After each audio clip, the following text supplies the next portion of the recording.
est-ce qu'on veut vraiment un monde en bonne santé? Moi, je ne crois pas aujourd'hui qu'on crée une société qui a envie de déployer ce mot santé. Voilà.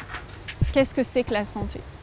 À partir du moment où on peut choisir de dire ok, on va construire une société qui a envie d'être en bonne santé, bah forcément ça va venir toucher nos manières de travailler, nos manières de rentrer en relation, nos manières d'apprendre à nos enfants et aux jeunes. Et donc c'est une question qui est extrêmement complexe. Et je pense qu'on se cache un petit peu vers cette question du bien-être. Et le vrai sujet, c'est la santé en fait. Est-ce qu'on veut vraiment un monde en bonne santé?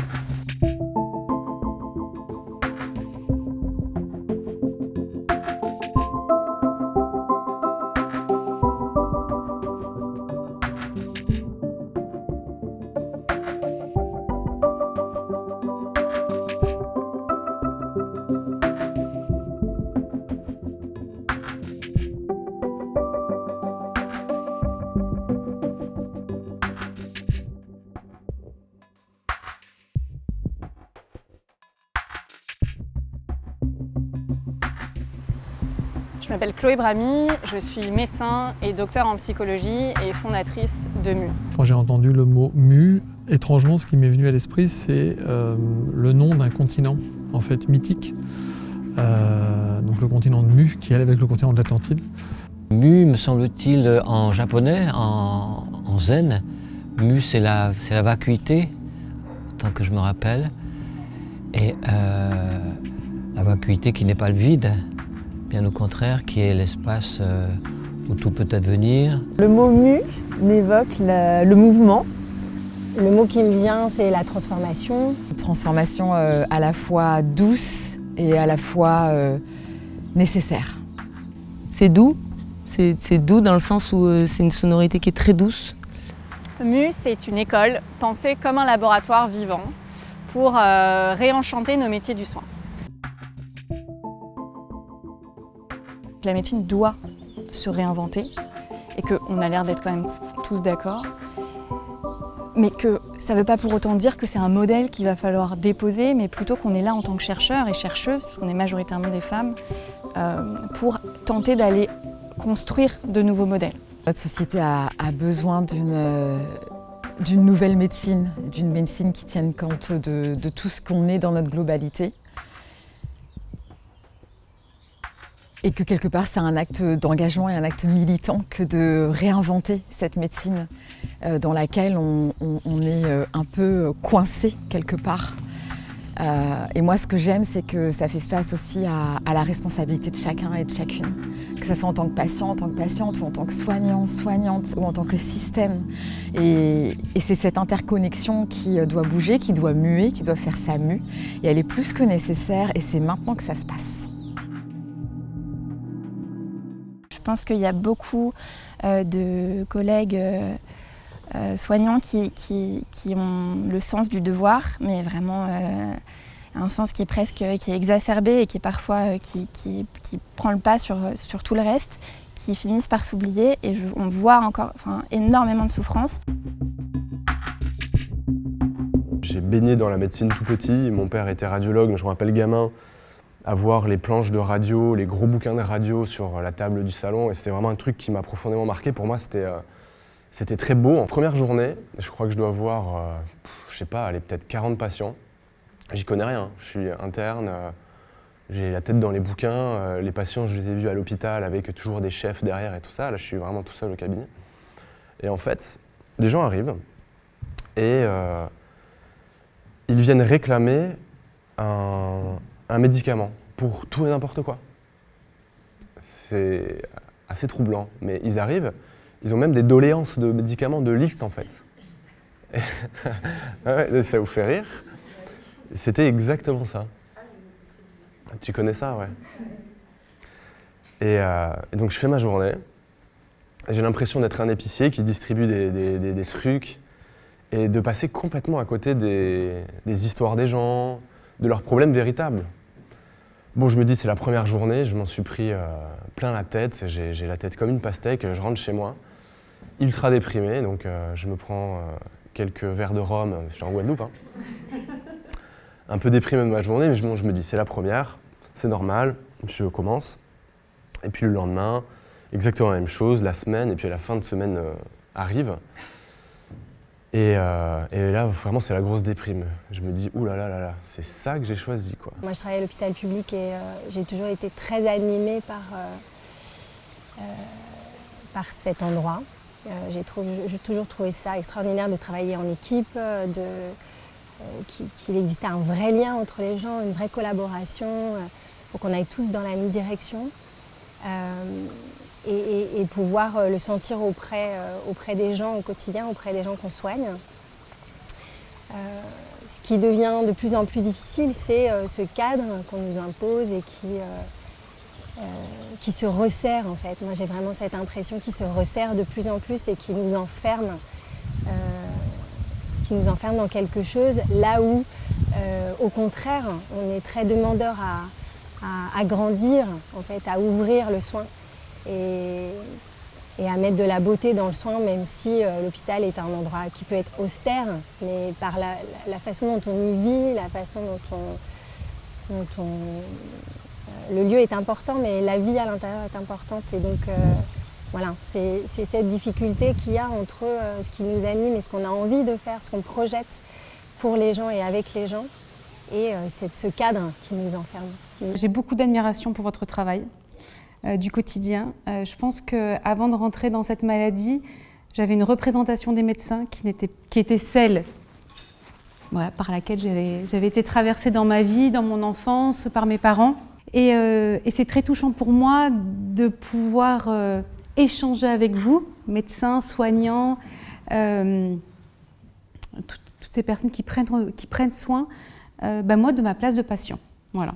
C'est à cet endroit-là que j'ai envie qu'on puisse communiquer. Autour des années 1900, on a essayé d'homogénéiser l'apprentissage de la médecine. Il y a eu un gros rapport, le rapport Flexner. Et en fait, ce rapport-là, il a vraiment bouleversé tout le reste de l'histoire de la médecine, parce qu'il a voulu vraiment rentrer dans quelque chose d'homogène, comme si on pouvait tous soigner de la même manière. Et donc, il a un peu exacerbé cette technicité. Et je crois qu'aujourd'hui, on est arrivé un petit peu à un point de limite au niveau duquel on a vraiment besoin de ramener de la poésie. Parce que je recherche vraiment la manière la plus juste pour moi et la plus vivante de pouvoir être à ma place en tant que soignante. Je me suis rendu compte que il y avait du soin ailleurs que dans ce que j'avais appris à la faculté. Et je cherche comment le mettre en place pour que le soin soit le plus riche et le plus adapté aux patients. Voilà ce que je suis. Un médecin en recherche. J'ai plein d'idées, j'ai plein d'envies et j'aurais même envie que ça prenne forme. Pour me l'approprier, il faut d'abord faire des petits pas, je crois. Je cherche en fait. Je cherche comment je pourrais ajuster ma présence avec les autres, avec moi-même, pour kiffer quoi. Pour moi, c'est un cadeau. Un cadeau que nous a fait Edgar Morin. Un cadeau que j'ai découvert il y a quelques années lorsque justement je cherchais des solutions pour améliorer mes prises en soins auprès des patients les plus vulnérables. Et la complexité, c'est finalement une proposition d'aborder la relation. La relation dans ce qu'elle a de plus riche en fait entre deux individus et tous les univers qu'elle mobilise. C'est une approche en fait systémique, donc c'est de la systémie, mais une systémie un petit peu particulière parce que extrêmement portée sur l'humain vis-à-vis de lui-même, vis-à-vis des autres et vis-à-vis aussi de l'environnement, donc du monde en fait dans lequel il évolue. Je pense que la complexité, elle nous fait une proposition, encore une fois, qui est d'envisager que la clinique ne soit plus portée par le seul patient, mais qu'elle soit finalement au cœur de la relation entre un soignant et un soigné, qui tous deux sont en situation de vulnérabilité, de manière asymétrique, puisqu'il y en a quand même un qui est plus vulnérable que l'autre, qui demande de l'aide, mais une vulnérabilité partagée, néanmoins. Et la médecine intégrative, eh ben, c'est aussi une manière d'aller chercher un peu partout différents moyens d'aborder cette vulnérabilité, mais sans jamais oublier sa propre vulnérabilité. C'est ce que nous enseignent notamment certaines interventions non médicamenteuses, certaines médecines complémentaires, hein, comme l'acupuncture ou l'ostéopathie. Donc je pense que c'est là, en fait, à mon avis, où se fait la jonction, c'est on va vers l'autre, tout en étant conscient de là d'où on vient, d'où on part, de ce qui nous anime, de aussi parfois ce qui nous blesse ou nous menace, et on s'arme pour avancer ensemble vers une solution, en fait.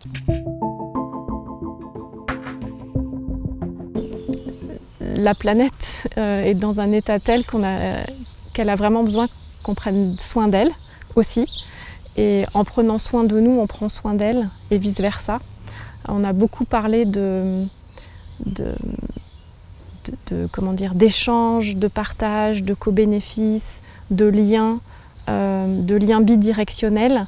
Clairement, on est dans cette situation-là et l'urgence est telle aujourd'hui que plus on arrivera à toucher un grand nombre de personnes et plus vite on pourra aller vite, entre guillemets, et agir. Et vraiment, le mot à retenir, c'est agir, en fait, pour la protection de notre santé, celle des patients, celle de nous-mêmes et évidemment celle de tout ce qui peut nous entourer. Je ne peux pas penser à un lieu de soins sans penser à des architectes qui m'inspirent. Donc en premier lieu, il y a Alvar Aalto qui a créé donc ce sanatorium de Paimio en Finlande, qui est, on va dire, le premier espace de soins dans la société occidentale qui relie le prendre soin à la nature. Et dans cette architecture, on a vraiment cette unité de ce lieu au niveau de la lumière, au niveau des couleurs, au niveau du mobilier, au niveau de la circulation, des usages, qui est vraiment, vraiment pris en compte. Donc je crois que c'est ça qui me touche. Donc si je devais imaginer un lieu de soins, je m'inspirerais aussi de Peter Zumthor, qui parle de ces atmosphères. Et je pense que l'atmosphère peut être justement cette enveloppe qui prend soin de nous.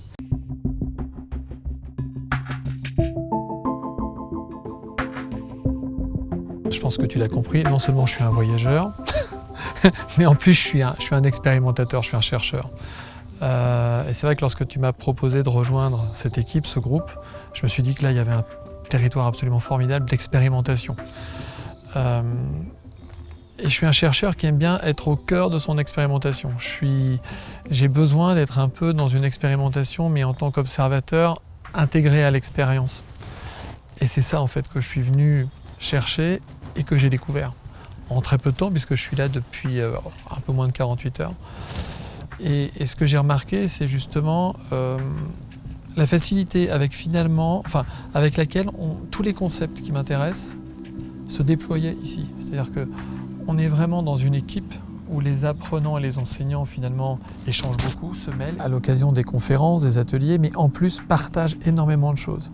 C'est une expérience humaine.